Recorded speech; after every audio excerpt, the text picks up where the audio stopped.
2013 Ford Focus ST, one of the most highly anticipated vehicles from Ford for the 2013 model year. So here are the things that you basically need to know about it. It's a replacement for the Ford Focus SVT that Ford cut production about almost 10 years ago. Its main competitors, the Volkswagen GTI, the Mazda Speed 3, and I guess if you don't consider a hatchback, a Honda Civic Si. So does Ford's new Focus ST have what it takes to run with the big boys? Well, let's find out today.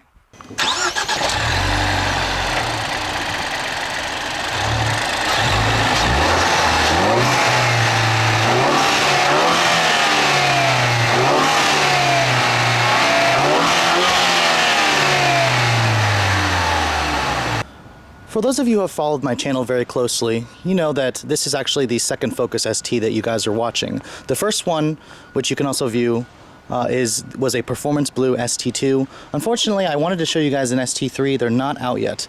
But I thought I would show you guys another color that is destined to be quite popular.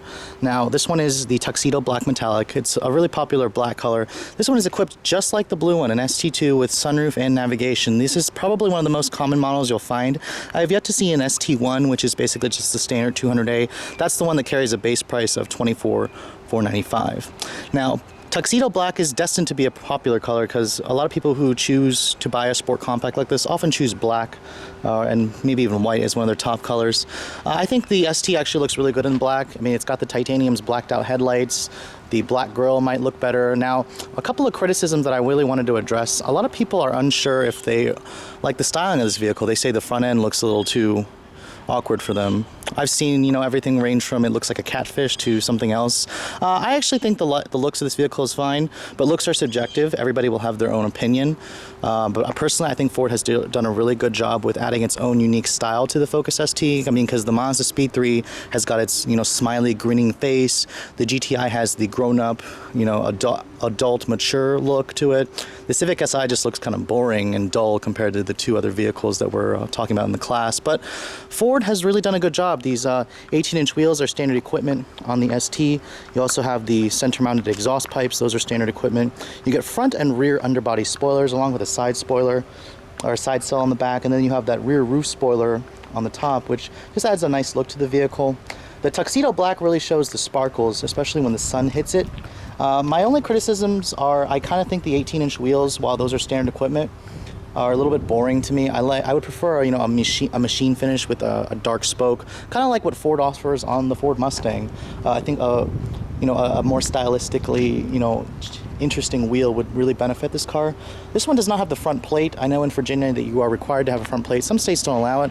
The vehicle looks a lot better without the front plate. So for those of you who require a front plate in your state are probably not going to like that you have to put a front plate on the vehicle.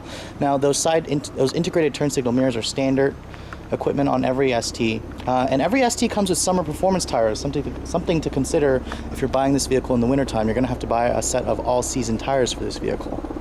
Now, because this is an ST, you get Ford's intelligent access and push-button start as standard equipment. So here's the Focus key. You can lock it by just running your finger there, and that locks the vehicle, which is already locked right now. To unlock it, just touch right there, and it unlocks the vehicles for you. Now, this is the ST2, which comes with the partial cloth and leather Recaro bucket seats. You have to get the ST2 if you want the Recaro buckets. You can see this one has a different color combination. Only the tangerine screen and Performance Blue have the color matching. Every other color will just have the silver accents. The seats are probably one of the reasons why people will choose the ST2. Now, stepping inside, make sure you guys duck your head because the roof is pretty low. It's pretty much the standard thing on every Focus. I'm not going to get too in depth with here because this one is just like the blue one that I showed you guys, but you can see there's the button to start the engine and put your foot on the clutch, or put the clutch in. And you can see it starts right up. Now, shutting the door, all four of the windows are automatic up and down. The ST2 gives you the automatic climate control, which is necessary when it's really hot right now. Just basically push that. It's dual zone automatic climate control. This one includes the My Ford Touch. That's basically what the ST2 includes. You go up to an ST3, it'll look just like this, but you'll have with the interior ambient lighting. That's what the ST3 includes. You can see here is the leather wrap steering wheel that's on the ST. It's basically the same one on the Focus. You get perforated leather instead of just the smooth leather, and you have pretty thick bolstering extensions, and you have an ST badge here, which you might as well just put an I there for STI. just like the Subaru STI. No, I'm just kidding. The dashboard, it's all soft touch. Same Focus stuff in here. Every Focus has the same soft touch dash. You get a slightly different trim with the ST. Instead of the silver painted plastic, you have kind of a black plastic. I kind of wish that there was more, aluminum trim in here to break things up on this portion right here. But here's the ST shifter. It's got 6 speeds. The only way you can get 6 speeds on a Focus. Reverse is engaged by pulling up on the shift boot, and that's reverse gear for you. And then 6th gear, of course, is over there. So it's a really nice shifter. It's not notchy at all to me. It's much better than the GTI shifter, but not as good as the SI shifter. Now, coming to the rest of the interior, you do have sync and standard equipment. You have your center console here with your USB power port and your auxiliary port. A 12-volt power outlet is right there. This one also has the 895 moonroof option. If you do want a moonroof, you don't even have to get an ST2. You can just get a standard one, and moonroof is 895 option. You have a sunglass holder right there. Coming to the door panels, they are soft touch plastic, thankfully, and it's soft touch right here where your elbows are going to rest, and you have a little bit of storage right here. You can see here your lighting switches are over here. The vehicle does come steering with automatic lights and fog lights, and the steering wheel, it does tilt and telescope to help find you a really good driving position. Now, coming to the rear seat of the ST, it is a little bit on the tighter side, and you can see the color coordinated seats carry over to the back seats. The back seat in terms of comfort is actually not bad. The space is, on the other hand, is a little bit small, but if you get an ST3, you'll get an armrest right here. The seats are 60-40 split. The headroom is not bad. You can see the seat when it's all the way back. It takes up a good amount of space. Rear seat passengers do get a power outlet back here. No flat floor, and then the door panels are not carried over. Hard plastic, but it is at least soft touch right there where the rear seat passengers' elbows will rest. And then you get dual map pockets, so there's decent storage in this vehicle. Now, the ST only comes as a hatchback configuration, thankfully, so don't even think about asking for a sedan. Because this is an ST2, you'll see the subwoofer right there from Sony, because this has the Sony 10-speaker sound system. You do get a full-size spare tire with the ST. It kind of is steely, but it's a full-size 16-inch spare. The seats do fold down, and I will point out, as in my blue one that I didn't show, the seat back bottom actually folds up, and then you can fold this seat down, which will be much flatter. You can see there, if you take out the headrest, the seats do fold down much flatter. Unfortunately, you do have to take out the headrest. And the floor isn't very leveled still. You still have to, there's still kind of a dip right there. That's where it's raising it because of the spare tire that's in the back.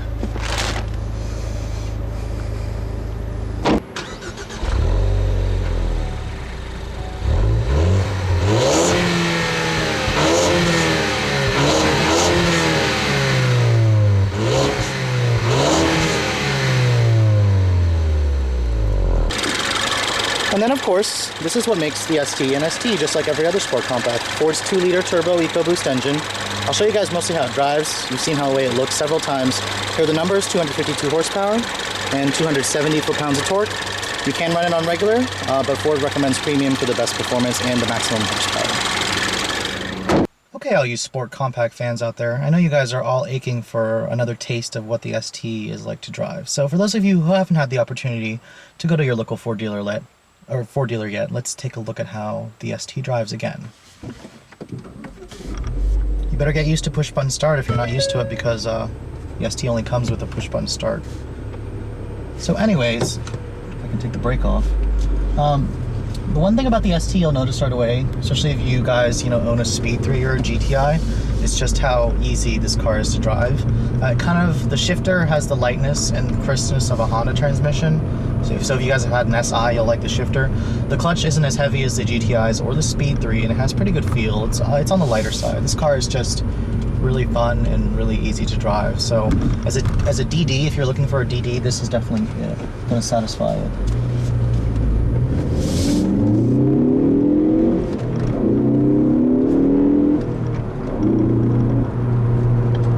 Of course, what you're hearing is that's Ford's Sound Symposer technology, which supposedly, they take intake noise and they funnel it into the cabin. So the car is supposed to sound louder inside the car or the cabin versus outside, where you can actually hear the exhaust.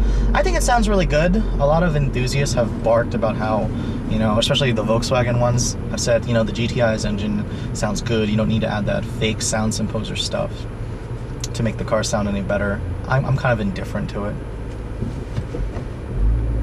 I love the shifter in this car. I can't say anything but praise for the shifter. I'm just really pleased with it. The handling in this car is kind of just like, you know, point and shoot. The car just changes directions so quickly. You don't even really have to do anything to change directions in this car. The wheel kind of just does what you need it to do, you know. It's got really good torque. You can feel that 270 foot-pounds of torque, which is actually down from the Speed 3 a little bit. But what the difference about the Focus ST is when you take it up to the upper ranges of the RPM, the TAC, the vehicle actually, you know, it still pulls all the way up to past its red line, while the Speed 3 power begins to taper off. The GTI is the same way, like the ST, not the Speed 3. The power keeps going even past the red line as opposed to what the Speed 3 offers. This car is just really fun in terms of, you know, refinement. It's right up there with the GTI. The ride is pretty comfortable despite being on 18-inch summer performance tires.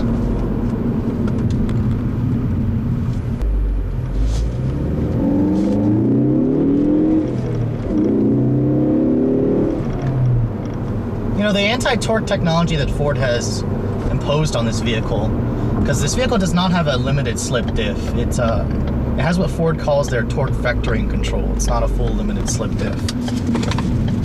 The turning radius, however, is probably what I don't like about the ST.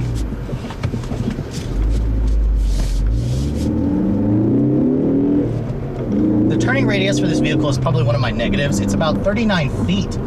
Those 18-inch wheels really cut into the turning diameter of this vehicle, and you're gonna feel it when you're trying to make those hard U-turns right there. I actually had to back up and redo it. So usually I can make that turn in most of the cars that I take that turn in. That's a little disappointing.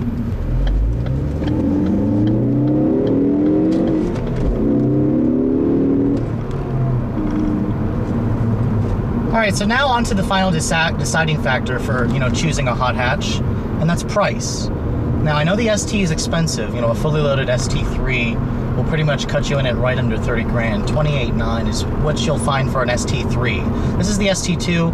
It's a little bit cheaper at 28.6, $1,000 less. I personally would go for the ST3 just for the HIDs. So let's compare what the competition offers. For $31,000, you have to buy a Volkswagen GTI Autobahn with a 6-speed. $32 if you want the DSG. The GTI is without a doubt the most expensive. Typical German, it's the most expensive car. The Speed 3, on the other hand, offers a pretty good value. It was updated for 2013, and a fully loaded model with the tech package is about $27,500. Of course, at $27,500, you're missing a sunroof. New 5.8-inch screen that Mazda's offering, the touchscreen, is actually new for 2013. That kind of was updated for 13, and you now get a USB port, which thankfully was updated for 13. The Speed 3 offers a good value at $27,000. It's one of the cheaper ones. Cheaper than the Speed 3 still is the Civic Si. The Civic Si, of course, doesn't feel as special as the others. It's not turbocharged, it's naturally aspirated, so it's really up to your taste. The Civic will run you at just about $24,800 for one with navigation, a sedan, which again, it's not a hatchback. I prefer a hatchback. Some people prefer a sedan or a coupe. The Civic Si represents a good value. I personally think the ILX an ILX 6MT might, you know, compete better with the premium premium compacts that these cars all offer. But of course, the Focus ST is kind of second most expensive. You need to drive all of them to make your decision, because some of you may prefer the brutality of the Speed 3. Some of you may prefer the good balance of the ST between the Speed 3 and the GTI, and some of you may want the extra refinement that the GTI offers you. And then for those of you who are the Honda people, you have your Civic Si. But anyways, if you guys are in the market for a sport compact, hot hatch, or sedan, I definitely recommend test driving everything, because there's a lot of choices out there, and you know, everyone's different, so it's really up to your specific tastes. But thanks so much for watching, guys. I'll catch you all later.